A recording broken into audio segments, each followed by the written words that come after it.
अस्सलाम वालेकुम my dear doctors. आज की वीडियो में हम एमसीक्यू सॉल्व करने जा रहे हैं। जैसे कि मैंने पहले वीडियो में आपको कंप्लीट गाइडलाइंस दे ली हैं कि आपने प्रोफ वन है, प्रोफ वन में 3 ब्लॉक्स हैं और ब्लॉक वन हम करने जा रहे हैं एमसीक्यूज़, जो कि नया पैटर्न आया है जिसमें हम 140 एमसीक्यूज़ हमें दिए जाएंगे रिटन में और हमने सोल्व करने हैं। तो उसके लिए पहला चैप्टर हमारा होम्योस्टेसिस, उसके हम एमसीक्यूज़ करेंगे जो कि एग्ज़ाम ओरिएंटेड होंगे और एग्जैक्टली इसी तरह के एमसीक्यूज़ आपके पेपर में आएंगे, जिसमें 5 एमसीक्यूज़ होंगे, 5 ऑप्शंस होंगे आपके पास और एक स्टेटमेंट होगी। ज़्यादातर जो स्टेटमेंट होती है वो बड़ी सी स्टेटमेंट होती है और क्लिनिकल बेस होती है, ठीक है। तो उसी पैटर्न पे हम ये एमसीक्यूज़ करेंगे।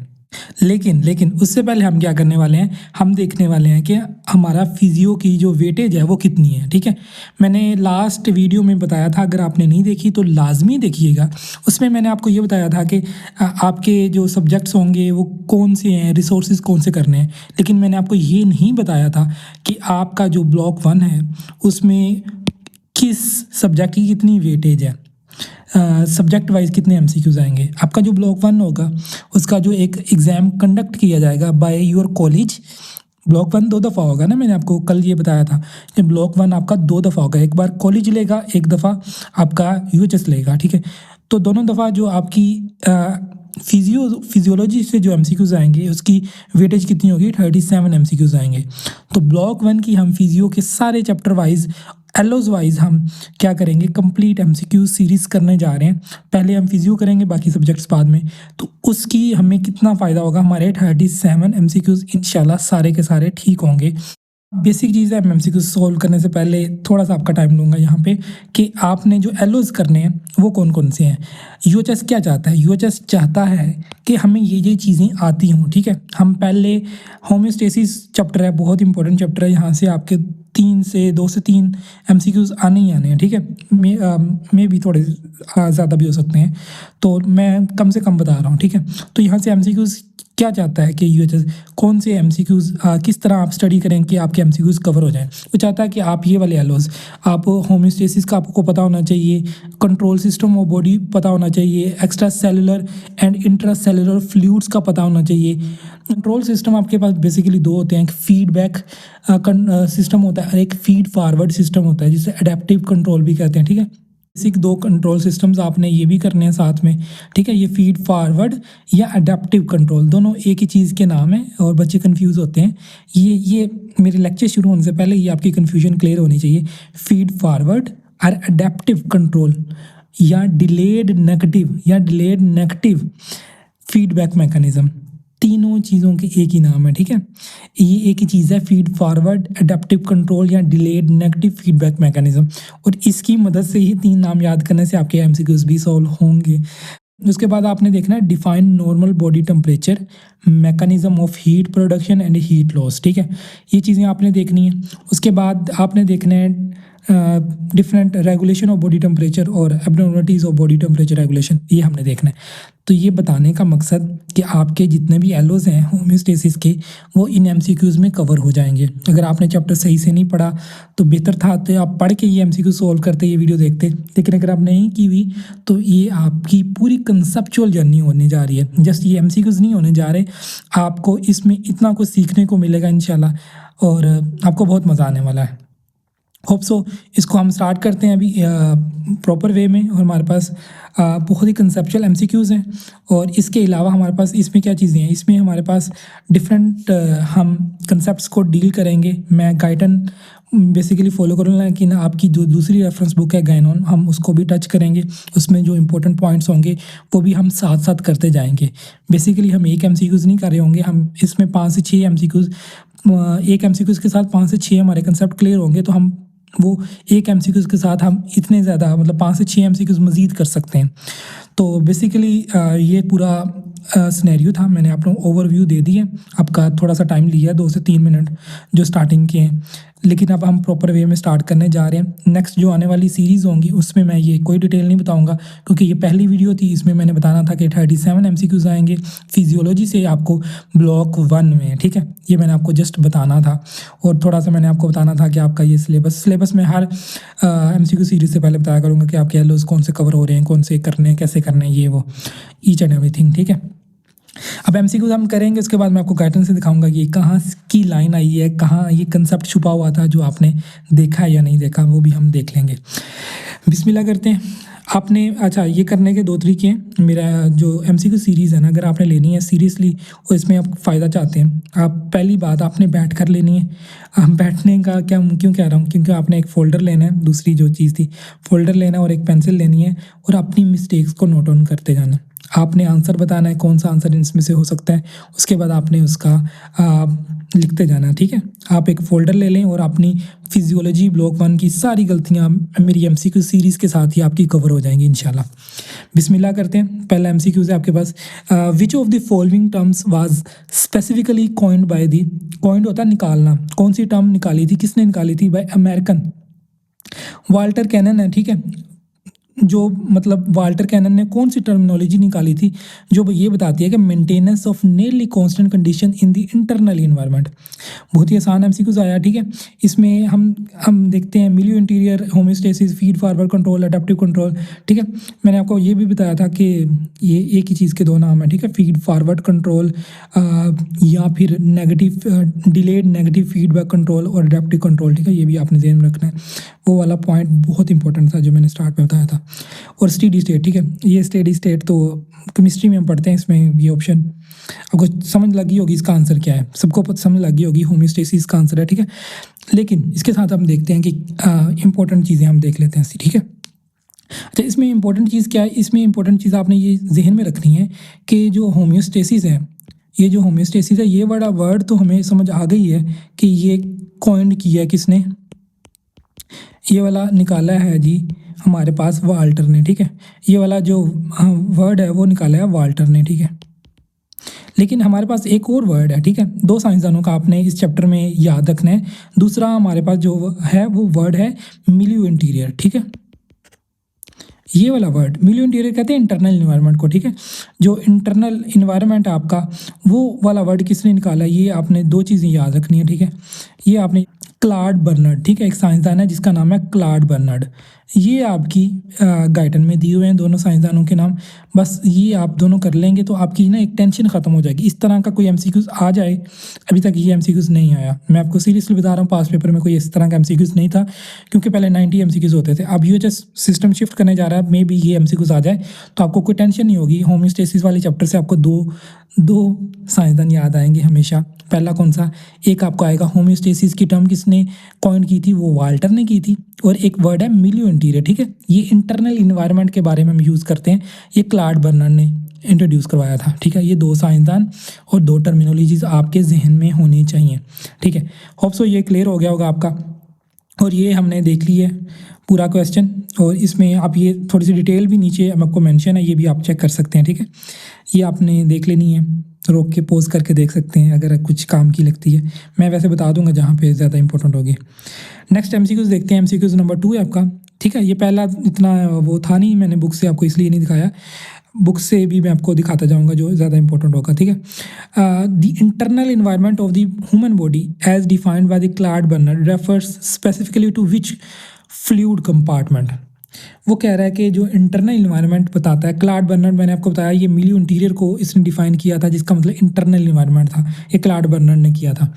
तो वो पूछता है कि वो कौन से कंपार्टमेंट को बताता है। बेसिकली हमें ये पता है ना, होम्योस्टेसिस में क्या होता है, होम्योस्टेसिस में हमारा जो इर्द गिर्द का जो इन्वायरमेंट होता है ना, सराउंडिंग इन्वायरमेंट, वो मेंटेन करता है हमारी कंडीशन को नियरली कांस्टेंट, ठीक है। तो वो कौन सा है, वो कह रहा है हमारे सेल्स के लिए कौन सा होगा, हमारे सेल्स के लिए डेफिनेटली हमारे सेल्स होंगे। सेल्स के इधर इर्द गिर्द क्या होता है, एक्स्ट्रा सेलुलर फ्लूइड होता है। तो जो क्लाड बर्नर्ड ने बताया था वो भी मिलियो इंटीरियर एक्स्ट्रा सेलुलर फ्लूइड के बारे में ही बताया था। अच्छा, इसको हम देख लेते हैं। इसमें ये एक्स्ट्रा सेलुलर फ्लूइड मिलियो इंटीरियर के बारे में बताता है। अब मैं आपको यहाँ पे ना एक छोटा सा कंसेप्ट बता देता हूँ ताकि ये आपकी थोड़ी सी इंफॉर्मेशन में इजाफा हो सके। सबसे पहले ना आपने ये चीज़ें याद रखनी है कि आपका जो बॉडी होती है ना, वो जो आपकी जो बॉडी है, ये तकरीबन 60 to 70%, 40% सॉलिड ले लें आप, ठीक है। जो 40% होता है ना, वो होता है वो सॉलिड पे मुश्तमिल होती है।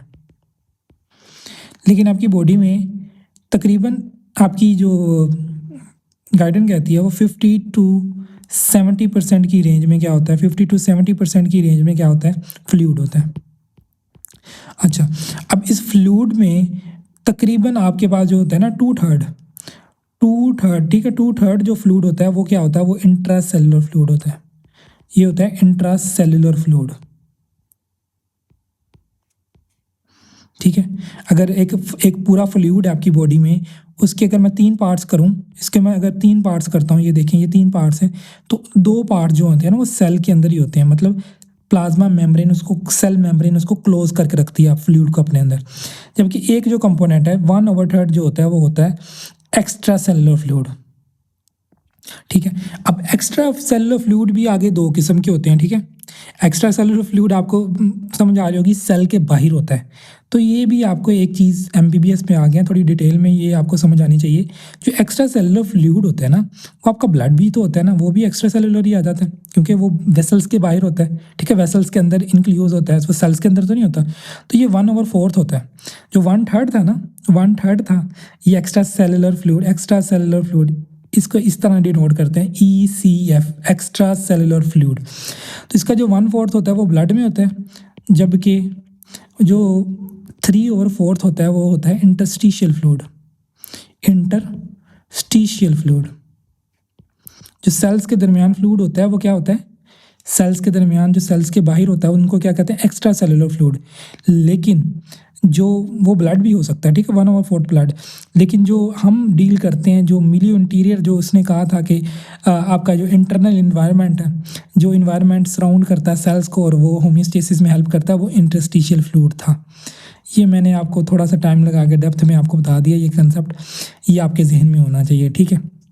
चलिए, यहाँ तक हमारी चीज़ें हो गई डिटेल के साथ। अब मैं आपको यहाँ पे लेके चलता हूँ नेक्स्ट MCQs की तरफ। अच्छा, वो कहता है कि which ion is found in significantly higher concentration in the intracellular fluid। वो कहता है इसमें से कौन सा जो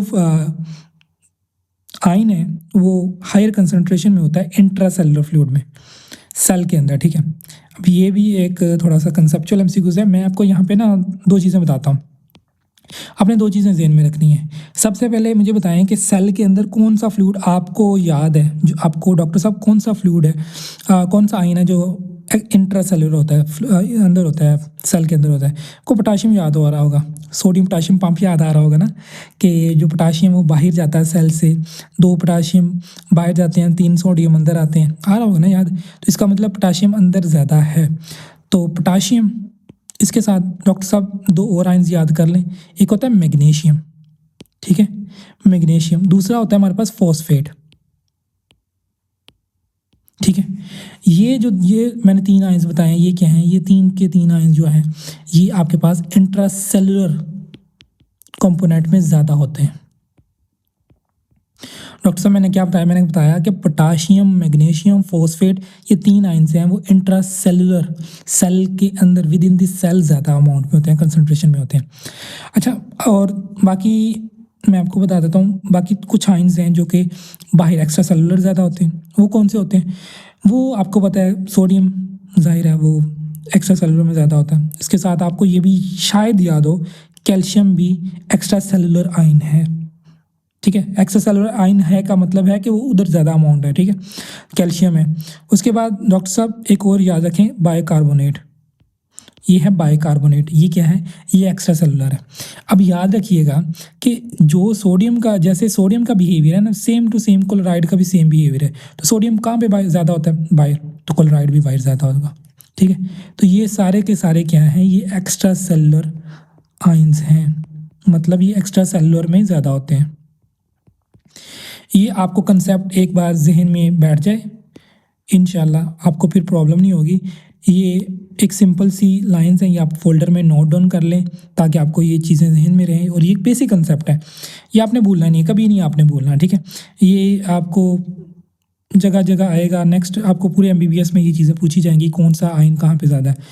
तो उन्होंने कहा था कि सर इंट्रासेलुलर फ्लूइड में जो है ना वो कौन सा ज़्यादा होता है आयन। आपको मैंने बताया पोटाशियम ज़्यादा होता है, ठीक है, पोटाशियम हमारा आंसर है यहाँ पे। सोडियम हमें पता है बाहर ज़्यादा होता है, कैल्शियम बाहर ज़्यादा होता है, बाइकार्बोनेट बाहर ज़्यादा होता है। जो सोडियम का बिहेवियर है वही क्लोराइड का बिहेवियर है, ठीक है, क्लोराइड भी बाहर ज़्यादा होता है। अगर यहाँ पे पोटाशियम की जगह मैग्नीशियम होता तो सर आप किसको चूज़ करते हैं? मैग्नीशियम को। इंट्रासेलुलर में मैग्नीशियम भी ज़्यादा होता है। इसके साथ साथ कौन सा होता है? इसके साथ फॉस्फेट भी होता है। तो ये थोड़ा सा मैंने डिटेल में बता दिया। नेक्स्ट एमसीक्यूज में थोड़ा जल्दी जल्दी करूँगा। ये थोड़े से जो जिन पे टाइम लगाना होता है ना, मैं इसलिए टाइम लगा रहा हूँ ताकि आपका बेसिक कंसेप्ट, इसको ना स्पीड, यूट्यूब की वीडियो को स्पीड आप 2 पे करके देखें, बेहतर है। और 2 नहीं तो 1.5 पे करके देख लें, 1.5 पे, 1.7 पे, तो थोड़ा तेज़ करके देख लें ताकि आपका टाइम भी थोड़ा सेफ हो जाए। अच्छा, नेक्स्ट हमारे पास ये एमसीक्यूज है। ये एमसीक्यूज क्या कहता है? ये कहता है कि MCQs number 4, baro receptor control system for regulating atrial blood pressure. ठीक है, तो हमारे पास बैरो रिसेप्टर कंट्रोल सिस्टम है। अच्छा, मुझे पहले बताएं इसका गेन कितना होता है? बैरो रिसेप्टर कंट्रोल सिस्टम का गेन कितना होता है? सर इसका गेन -2 होता है, ये याद रखना, ये एमसीक्यूज है। बैरो रिसेप्टर कंट्रोल सिस्टम कहता है कि इसमें अफेक्टर कौन एक्ट करता है, सर्व करता है, एज अफेक्टर कौन सर्व करता है। ये मैं आपको एमसीक्यूज दिखाता हूँ, ये बहुत इंपॉर्टेंट एमसीक्यूज है और शायद आपको समझ आ रही होगी। पहला ऑप्शन है कैरोटिड साइनस, दूसरा है सिंपैथेटिक गैंग्लिया, थर्ड है medulla of the brain, delta है वैगस नर्व, और ई हमारे पास है हार्ट एंड ब्लड वेसल्स। ये मुझे बताएं। ये देखें, बैरो रिसेप्टर कंट्रोल सिस्टम करता क्या है? बैरो रिसेप्टर कंट्रोल सिस्टम करता है, अगर प्रेशर बढ़ जाएगा ना तो प्रेशर को नॉर्मलाइज करेगा। ठीक है, नेगेटिव फीडबैक के थ्रू। प्रेशर बढ़ रहा है, ठीक है, ब्लड प्रेशर ज़्यादा हो रहा है तो उसको हमने कम करना है। तो उसमें याद रखिएगा, आपका हार्ट की जो पंपिंग है वो कम की जाती है। हार्ट की जो पंपिंग है वो कम की जाती है, ब्लड वेसल्स को डायलेट किया जाता है। तो ये 2 ऑर्गन्स मिलकर ये काम प्ले करते हैं। इनके इफेक्ट से हमारा जो ब्लड प्रेशर है वो नॉर्मलाइज रहता है। तो अफेक्टर के तौर पे कौन काम करेगा? Heart and blood vessels. ये मैं आपको दिखाता हूँ ये कहाँ पे है। ये डॉक्टर, ये आपके पास एमसीक्यूज नंबर 4 है। यहाँ पे आपको बताया गया है कि जो हार्ट एंड ब्लड वेसल्स हैं वो क्या करते हैं, इन दोनों के इफेक्ट से क्या होता है, आपके पास जो ब्लड प्रेशर है वो मेंटेन रहता है। Both these effects decrease atrial pressure moving back toward normal. ये इस पैराग्राफ से आपका एमसीक्यूज उठाया गया। ठीक है, अच्छा 4 एमसीक्यूज आपके हो गए हैं। मैंने आपको बताना था कि पहला, दूसरा, तीसरा एमसीक्यूज भी मैं आपको निशान लगवा दूँ ताकि आपको जहन में हो। ठीक है, ये 2 साइंसदान मैं आपको बताया था। पहला एमसीक्यूज वाल्टर कैनन, ठीक है, उसने होम्योस्टेसिस की जो टर्मिनोलॉजी है वो कॉइन की थी। ठीक है, नेरली कांस्टेंट कंडीशन थी इंटरनल इन्वायरमेंट, ये एमसीक्यूज था एक पहला। और दूसरा एमसीक्यूज आपका ये वाला था कि एक्स्ट्रा सेलुलर फ्लूइड में कौन कौन से कंपोनेंट्स ज़्यादा होते हैं या कम होते हैं। ये आपका यहाँ से एमसीक्यूज आया था। सॉरी, वो दूसरा एमसीक्यूज वो था कि जो क्लाड बर्नर ने निकाली थी टर्मिनोलॉजी मिलियो इंटीरियर, उसमें वो जो इंटरनल इन्वायरमेंट किसको कह रहा है? इंटरनल इन्वायरमेंट में वो एक्स्ट्रा सेलुलर फ्लूइड को कह रहा है। एक्स्ट्रा सेलुलर फ्लूइड में भी मैंने आपको ये बताया था कि वो इंटरस्टिशियल फ्लूइड की बात करेगा, ब्लड की नहीं करनी है आपने। एक्स्ट्रा सेलुलर फ्लूइड में 2 चीज़ें आ जाती हैं, interstitial fluid and plus blood. ये आपका दूसरा एमसीक्यूज, पहला, दूसरा और चौथा एमसीक्यूज आपका था कि जो कंसंट्रेशंस किसकी ज़्यादा होती है, कौन सा आयन कहाँ पे एक्स्ट्रा सेलुलर में ज़्यादा होता है, वो इंटरसेलुलर में होता है, वो इसमें भी आपको मिल जाएगा। और शुरू के एक पैराग्राफ है वो गाइडन का, वहीं से भी आपको मिल जाएगा। ठीक है, और नेक्स्ट आने वाले चैप्टर्स में ये चीज़ें आती रहेंगी। तो अभी तक हमने अपने पहले 4 एमसीक्यूज कर लिए अल्लाह के शुक्र से। तो चलें अब नेक्स्ट एमसीक्यूज की तरफ मूव करते हैं, 5 वाला। वो कहता है कि control system has a correction of -50 mm of mercury and error of +25 mm mercury. What is the calculated gain of this system? Gain हमने बताना है। अच्छा, ये गेन का ना बच्चों को समझ नहीं आती, मैं आपको गेन का आसान सा तरीका बता देता हूँ। ये गेन आपको इस तरह न्यूमेरिकल भी आ सकता है काउंट करने के लिए, लेकिन ये वाला जो है ये एग्जैक्ट बुक की लाइन है गाइडन की। गेन आपके पास डॉक्टर साहब क्या होता है? गेन आपके पास होता है करेक्शन ओवर एरर। ठीक है, गेन क्या होता है? Correction over error. अब ये याद रखिएगा, अब ये एरर ओवर करेक्शन ना कर दीजिएगा। डॉक्टर साहब ये देख रहे हैं आप, सी आ रहा है, ठीक है, सी ऊपर ही आना है, ई नीचे आना है। ठीक है, ये याद रखिएगा ऐसे। गेन क्या है? Correction over error. ये एरर ओवर करेक्शन आपने नहीं कर देना, करेक्शन ओवर एरर, सी ऊपर है और ई नीचे है। यहाँ से आप थोड़ा मेमोराइज कर लीजिएगा। सबसे पहले हमारे पास वो क्या कह रहा है? कंट्रोल सिस्टम है द करेक्शन। करेक्शन कितनी है हमारे पास? -50 mm ऑफ मर्करी। एरर कितना है हमारे पास? एरर अभी भी बाकी है, +25 mm ऑफ मर्करी। तो हमारे पास गेन कितना आ जाएगा? गेन हमारे पास आ जाएगा -2। ठीक है, तो ये -2 गेन किसका है? ये नॉर्मल गेन होता है। नॉर्मल गेन किसका है? बैरो रिसेप्टर का। ठीक है, हमारे पास जो सिस्टम है बैरो रिसेप्टर, उसका गेन, नॉर्मल गेन कितना है? -2। इसका हमारा आंसर आ जाएगा -2 आ जाएगा। बाकी चीज़ें आप छोड़ें, नेक्स्ट करते हैं मूव। एमसीक्यूज नंबर 6 कहता है विच of the following represent a useful application of positive feedback with in the human body.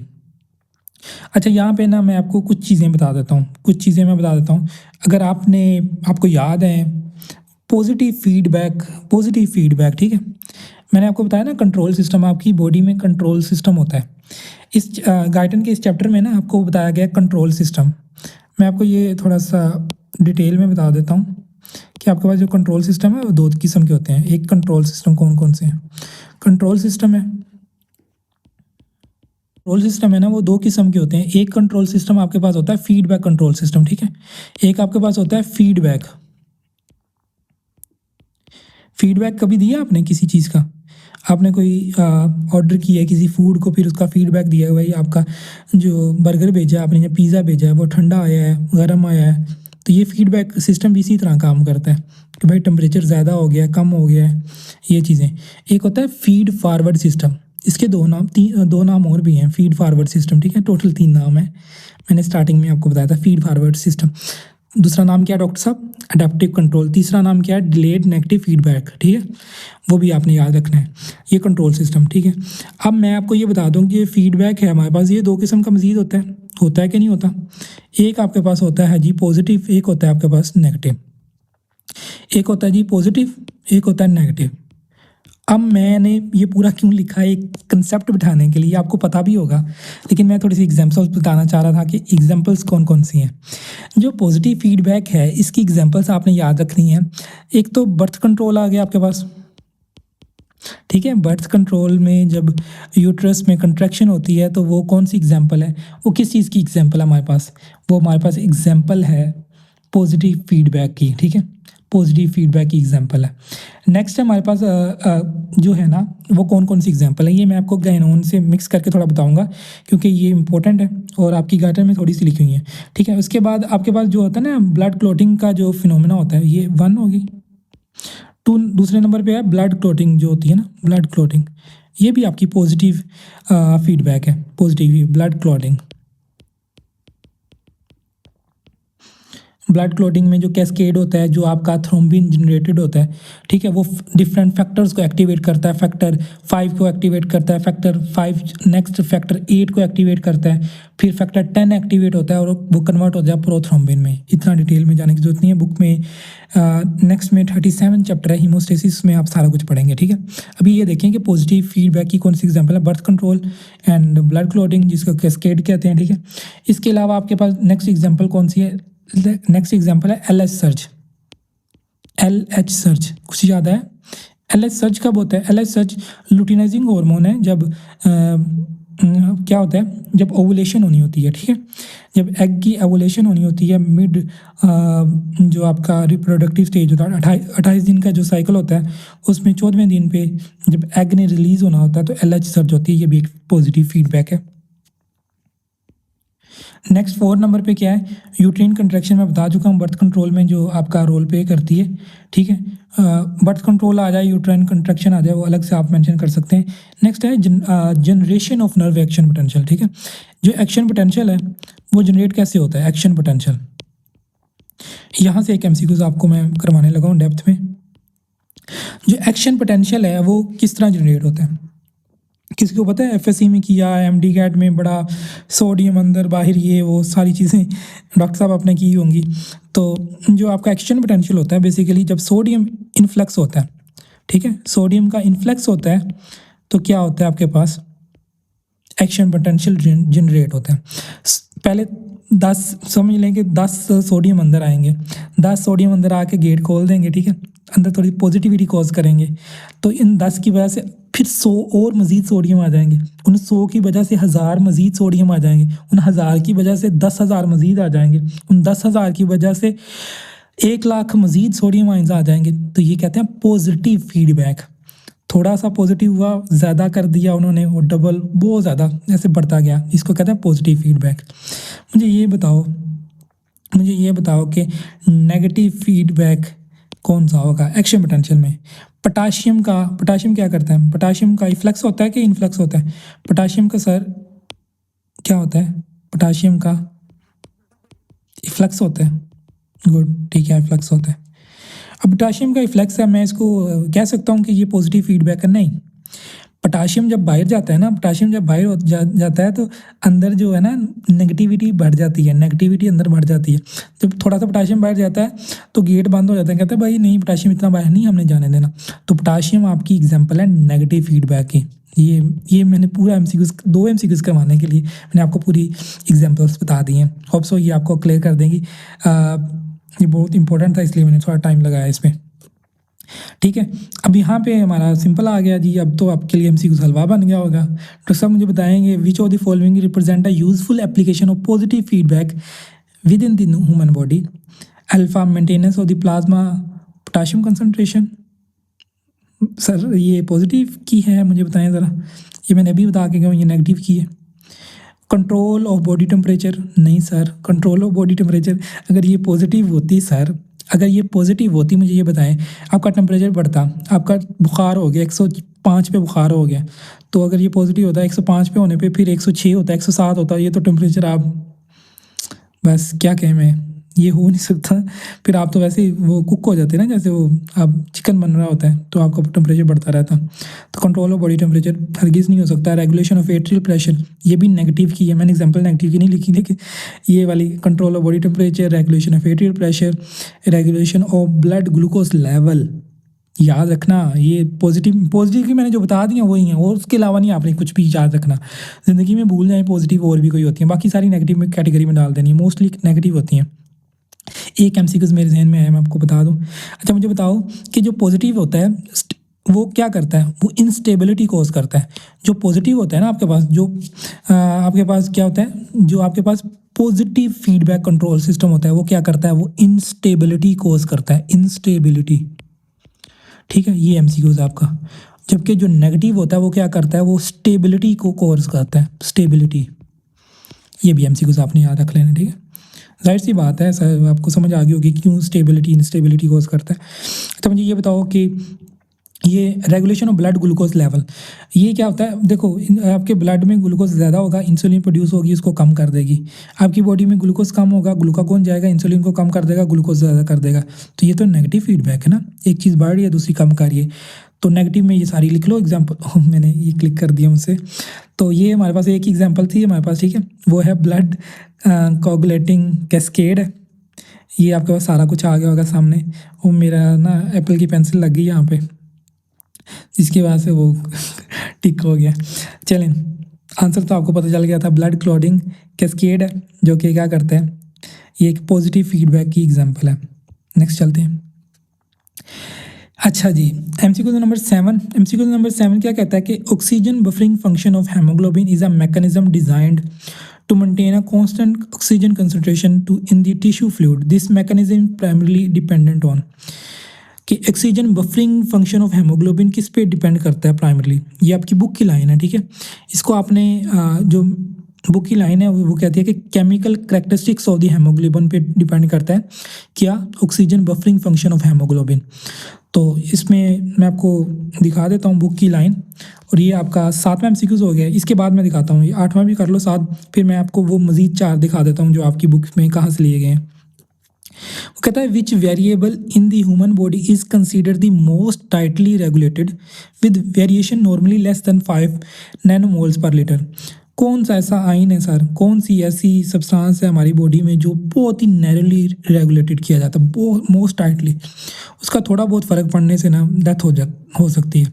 तो ये आपकी गाइडन बताती है। गाइडन कहती है कि हाइड्रोजन कंसनट्रेशन है ना, हाइड्रोजन जो कंसनट्रेशन है आपकी, ये बड़ी इंपॉर्टेंट है, और ये अगर थोड़ी बहुत चेंज होती है तो ये आपकी डेथ कॉज करती है। तो ये मोस्ट टाइटली हम इसको रेगुलेट करते हैं। अच्छा मुझे ये बताओ कि हाइड्रोजन कंसनट्रेशन क्या करती है? पीएच, बिल्कुल।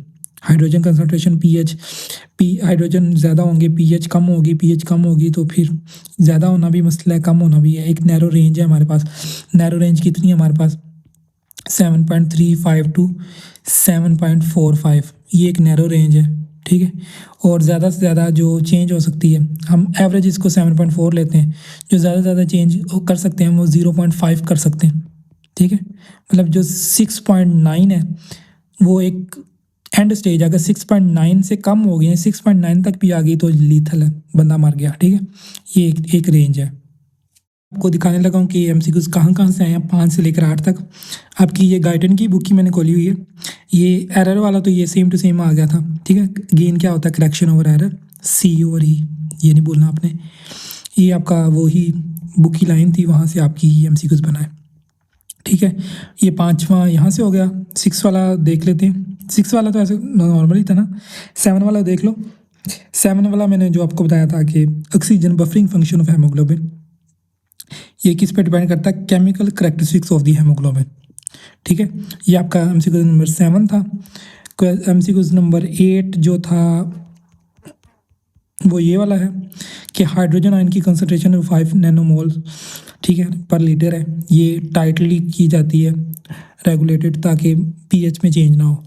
इसमें वो भी बताता है कि जो सोडियम है ना, वो भी टाइटली रेगुलेटेड है, लेकिन लेस टाइटली रेगुलेटेड है as compare to the hydrogen concentration. ये आपने एमसीक्यू जहन में रख लेने। चलें अभी क्या करते हैं, अभी हम करते हैं नेक्स्ट, मूव ऑन करते हैं नेक्स्ट एमसीक्यूज़ की तरफ। एमसीक्यूज़ नंबर 9, जो हमारा एमसीक्यूज़ नंबर 9 है वो देख लेते हैं। वो क्या कहता है कि how does the musculoskeletal system contribute to the maintenance of the homeostasis. ये आपकी बुक की लाइन है, मैं आपको ज़्यादा इस पर टाइम वेस्ट नहीं करूँगा। तो by providing motility to obtain food and protection, ठीक है। ये वाला आपका एमसीक्यूज़ का आंसर है। नेक्स्ट की तरफ चलते हैं। एमसीक्यूज़ नंबर 10 है, a person suffers from a severe haemorrhage losing 2 liters of blood, the resulting decrease in coronary blood flow leading to further weakening of the heart is an example of। इसमें कौन सी example है आपके पास, ठीक है। तो आपका थोड़ा सा ब्लड लॉस होगा, आपके हार्ट पे बर्डन पड़ेगा, वो मज़ीद इस तरह का ना विशियस साइकिल चलता जाएगा। ये आपकी बुक ने बड़ा खूबसूरती से एक्सप्लेन किया है। मैं आपको जब दिखाऊंगा ये कौन से पैराग्राफ में लिखा है, आप वहाँ से देख लीजिएगा। विशियस साइकिल है और पॉजिटिव फीडबैक, ये आपने अच्छे से कर लेना है, ठीक है। एक स्टिमुलस होता है, वो यहाँ पे बताया भी हुआ है कि वो फिर हार्ट का जो फंक्शनिंग है वो वीक होना शुरू हो जाती है, या वहाँ से कर लेंगे।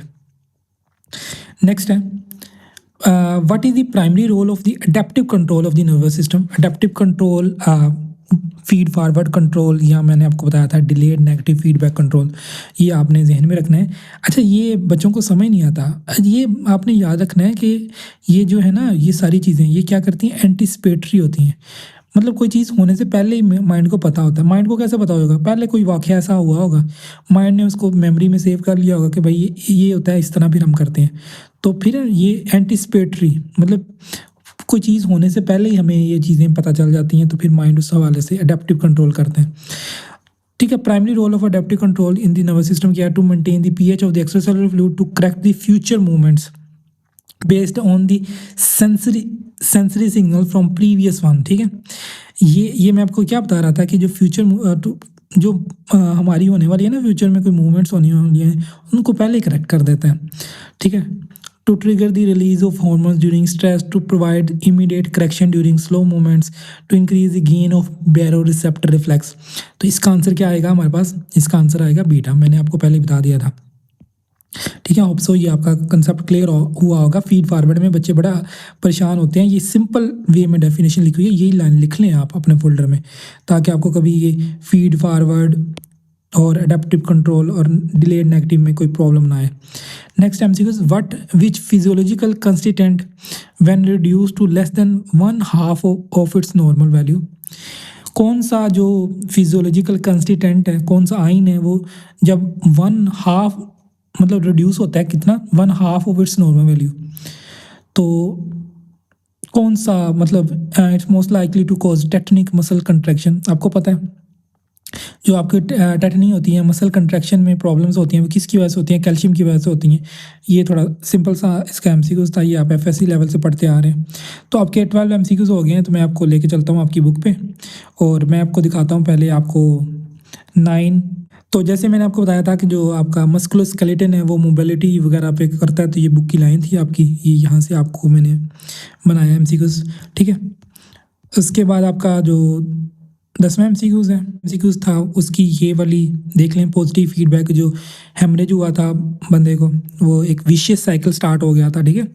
Positive feedback is sometime known as vicious cycle, but a mild degree of positive feedback can be overcome by the negative feedback control mechanism. ये आपका 10th वाला एमसीक्यूज हो गया।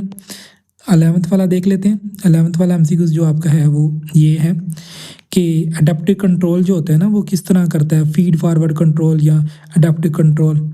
ये मैंने आपको बता दिया था कि एंटिसिपेटरी होता है, पहले से फ्यूचर मूवमेंट्स को हम जज कर लेता है हमारा mind.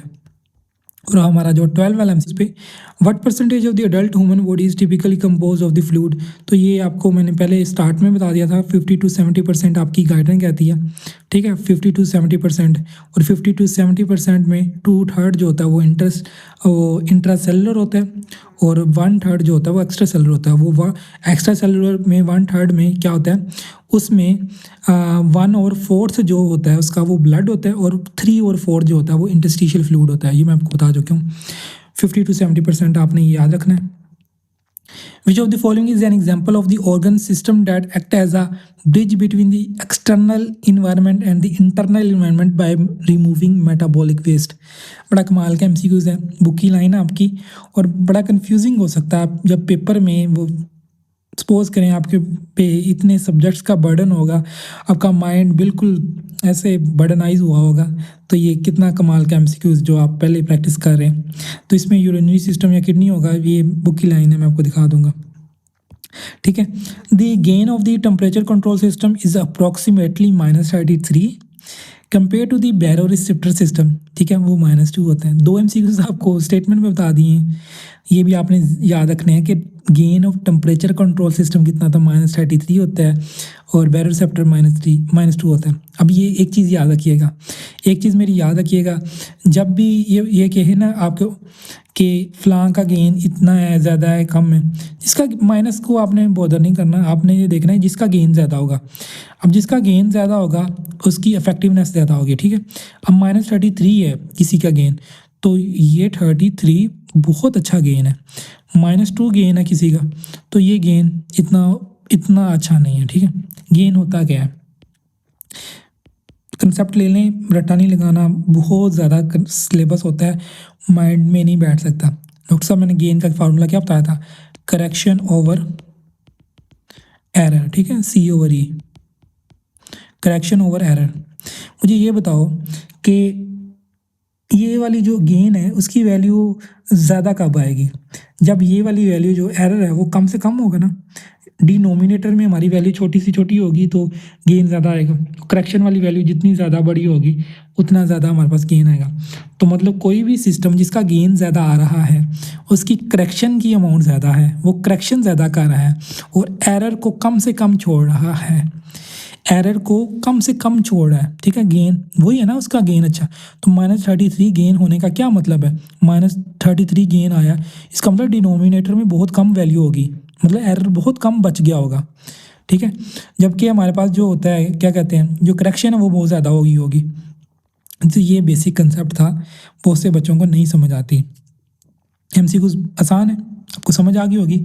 Much more effective at maintaining constant condition, यही है ना, that indicate the temperature control system is less effective, no, slower the baro receptor, a positive feedback, no. हमारे पास ये अल्फा ऑप्शन आ गया। नेक्स्ट हम चलते हैं, what is the approximate total number of human cells in the human body including the microbiota. याद कर लें 35 से 40 ट्रिलियन सेल्स हैं। पहली लाइन है, इतना कोई इंपॉर्टेंट है नहीं है, लेकिन इस दफ़ा 140 एमसीक्यूज आने हैं तो उम्मीद कर सकते हैं शायद डाल दें, यूएचएस वाले, इंपॉर्टेंट नहीं है इतना। 35 से 40 ट्रिलियन, जो पुराना वर्जन था उसमें 100 ट्रिलियन भी लिखा हुआ था। लेटेस्ट बुक जो है ना, वर्जन पर आना है तो परेशान नहीं होना। अच्छा, 17 एमसीक्यूज। अच्छा बच्चों, वीडियो अच्छी लगी रही है, कोई सीखने को मिल रहा है तो चैनल को सब्सक्राइब कर दो यार, अपने दोस्तों को भी वीडियो शेयर कर देना है, उनका भी फ़ायदा कर दिया करो, कुछ नहीं होता है। MBBS में आ गए हो, अभी भी मुकाबले करते रहना है आप लोगों ने, तो छोड़ो, दोस्तों में शेयर करना, ठीक है, उनको भी अगर अच्छी लगे। Which statement regarding the transport and mixing of extra cellular fluid is correct.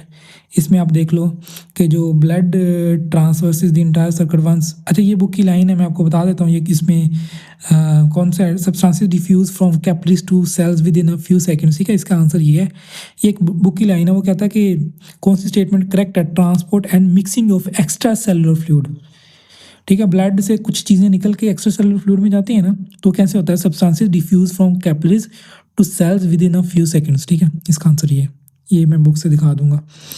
Video काफ़ी लंबी हो गई है, लेकिन मैंने आपको होमियोस्टेसिस का मतलब छोटे से छोटा कंसेप्ट, बड़े से बड़ा कंसेप्ट भी बता दिया। आपका चैप्टर भी पूरा हो गया होगा एमसीक्यूज करते करते। Which of the following is a key characteristics of all cells in the human body despite their specialised function. ठीक है, की फंक्शन, की करेक्टरिस्टिक कौन सा सेल का, मुझे ये बताओ। आपका जो सेल होता है, कोई भी सेल है, उसका एक करेक्टरिस्टिक होगा, एक खसूसियत होगी, कौन सी। They all use oxygen to react with neutrons to release energy. ठीक है, उनको ऑक्सीजन की ज़रूरत होती है एनर्जी रिलीज़ करने के लिए। ये आपकी गाइडन की लाइन है, ये आपने देख लेनी है। ठीक है, 18 MCQs आपका। नेक्स्ट हम देखते हैं what happens if the potassium ion concentration the extra cellular fluid increase to 2 or more times the normal value. क्या हो अगर आपका जो पोटाशियम कंसंट्रेशन है वो एक्स्ट्रा सेलुलर में बढ़ जाए। कहेंगे बड़ी अच्छी बात, एक्स्ट्रा सेलुलर फ्लूइड में आपका पोटाशियम बढ़ गया है, अच्छी बात नहीं है, हर चीज़ अपनी जगह पे ठीक रखती है। अच्छा, इसमें 2 MCQs आपके हैं। अगर ना एक्स्ट्रा सेलुलर, अगर ये पोटाशियम इंट्रा सेलुलर में बढ़ जाए फिर क्या होता है, जो अगर एक्स्ट्रा सेलुलर में बढ़ जाए फिर क्या होता है। अभी ये देख लेते हैं कि आपके पास जो एक्स्ट्रा सेलुलर में बढ़ गया है ना, तो अब हार्ट मसल का कबाड़ा हो जाएगा। ठीक है, अगर आपका पोटाशियम एक्स्ट्रा सेलुलर में ज़्यादा हो जाएगा तो आपके जो हार्ट मसल्स हैं ना वो डिप्रेस हो जाएंगे। क्यों, आपके हार्ट मसल में जो एक्शन पोटेंशियल है वो अफेक्ट होगा, वो उसमें पूरा एक मैकेनिज़्म है। ठीक है, वो हम नेक्स्ट जो ब्लॉक 3 करेंगे उसमें हम डिस्कस करेंगे वो किस तरह चीज़ें काम करती हैं। लेकिन अगर आपने अभी ये याद रख लेना है। और अगर आपका जो है इंट्रा सेलुलर में आपका पास जो है पोटाशियम ज़्यादा हो जाता है, वो क्या करेगा कि पैरालिसिस हो जाएगा। ठीक है, result from inability of the nerves to carry signals, ये हो जाएगा। तो ये मैं आपको करवा देता हूँ। Muscle, the heart muscle is likely to severely depressed, ये मैं आपको दिखा देता हूँ। साथ ही ये आपका 19 MCQs अभी जो हमने की है कि whenever the potassium ion concentration decrease to less than 1/3 normal, paralysis में रिजल्ट फ्रॉम इनएबिलिटी, पैरालिसिस हो जाएगा। ठीक है, अगर आयन कंसंट्रेशन जो है ना डिक्रीज हो जाती है लेस देन 1/3 नॉर्मल, तो पैरालिसिस हो जाएगी। अगर पोटाशियम आयन कंसंट्रेशन इंक्रीज हो जाती है to 2 or more times normal, तो हार्ट मसल जो होते हैं ना वो सीवियरली डिप्रेस। ये आपका MCQs आया था और ये आपका MCQs आ सकता है। 19वां, उसमें इसके अलावा 2 MCQs और भी थे ना, वो देख लेते हैं। अगर मैंने यहाँ पे मेंशन किए हैं, ठीक है, वो यहीं पे होंगे, वो नॉर्मल MCQs होंगे, इसलिए मैंने यहाँ पे हाईलाइट नहीं किए। ये MCQs था आपका कि जो आपका सेल जो है ना, ये मैंने आपको शुरू में बता दिया था कि क्लाड बर्नन ने क्या मिलियो इंटीरियर को किया है, होमियोस्टेसिस वाल्टर कैनन ने की है। आपके पास जो टोटल सेल्स हैं वो 35 to 40 ट्रिलियन होती हैं। ठीक है, जो एक्स्ट्रा सेलुलर फ्लूइड है वही आपका इंटरनल एनवायरनमेंट के तौर पे बिहेव करता है। बॉडी वेट में कितना फ्लूइड होता है, 50 to 70% होता है। एक्स्ट्रा सेलुलर आयंस कौन से होते हैं, सोडियम क्लोराइड और बाइकार्बोनेट्स होते हैं। इंट्रा सेलुलर फ्लूइड आयंस कौन से होते हैं, पोटाशियम, मैग्नीशियम, फॉस्फेट होता है। नेक्स्ट pH जो नॉर्मल होती है वो इतनी होती है। अच्छा, ये MCQs मैंने बुक की लाइन है, ये भी कर लीजिएगा कि टेम्परेचर कितना फैटल हो सकता है, +7 डिग्री सेल्सियस और फ़ारेनहाइट में 11 डिग्री सेल्सियस, ये लिख लीजिएगा। ये ग्लूकोज का मैंने बता दिया, टेटनी होती है। और ये देखें कि अगर नॉर्मल का 1/3 कम हो जाए तो पैरालिसिस हो सकता है, अगर ज़्यादा हो जाए तो कार्डिक डिप्रेशन हो सकता है। ज़्यादा कहाँ पे, एक्स्ट्रा सेलुलर में। ठीक है, ये भी याद रखना है। ग्लूकोज में याद रख लें कन्फ्यूजन एंड कन्वर्जन्स वगैरह हो सकती हैं, मतलब 2 रिश्ते पड़ते हैं जो, उसमें आप चले जाइएगा। बाकी ठीक है, बाकी चीज़ें मैंने आपको करवा दी हैं, ये करेक्शन वगैरह और फीड फॉरवर्ड ये देख लीजिएगा। ठीक है, अच्छा जी, हमारा ये MCQs हो गए यहाँ तक, 19 तक। हमारे थोड़े से MCQs रह गए, 4 MCQs रह गए आपके पास। ठीक है, वो भी हम करते हैं। The skin and it's appendages comprise approximately what percentage of total body weight, तो ये 12 से 15% है, ये बुक की लाइन है। State which of the following described feed forward control. Feed forward control other name क्या, adaptive control is applied to the body movement.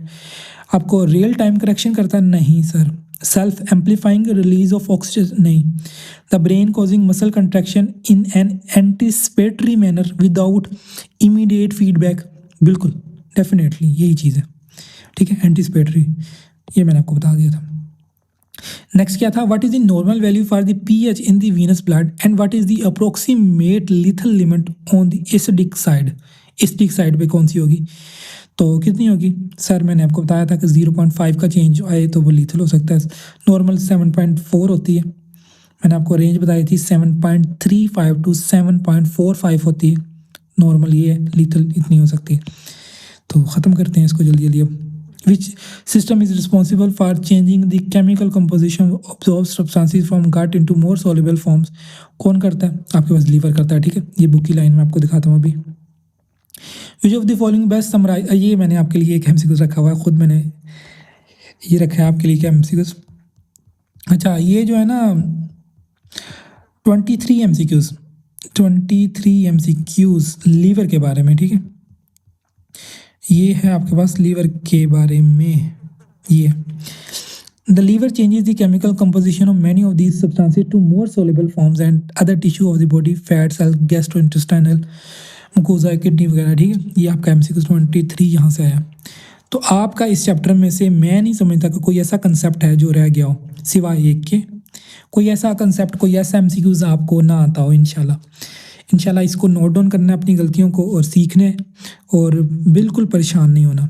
ये एक कंसेप्ट था, गाइटन क्या कहती है, ये एमसीक्यूज आ सकता है इस तरह का ना, ये एमसीक्यूज मैंने बनाया है, लेकिन इसमें मैंने आपसे भी पूछा कि रिप्रोडक्शन के बारे में होमियोस्टेसिस क्या कहता है, तो वो बेसिकली ये कहता है कि it's helps maintain homeostasis by generating new offsprings on to replace those that are dying, ठीक है। कुछ बच्चे पैदा होते हैं और जो आपके बुजुर्ग हैं वो फोत हो जाते हैं, तो इसके दरमियान एक मेंटेनेंस रहती है, ठीक है।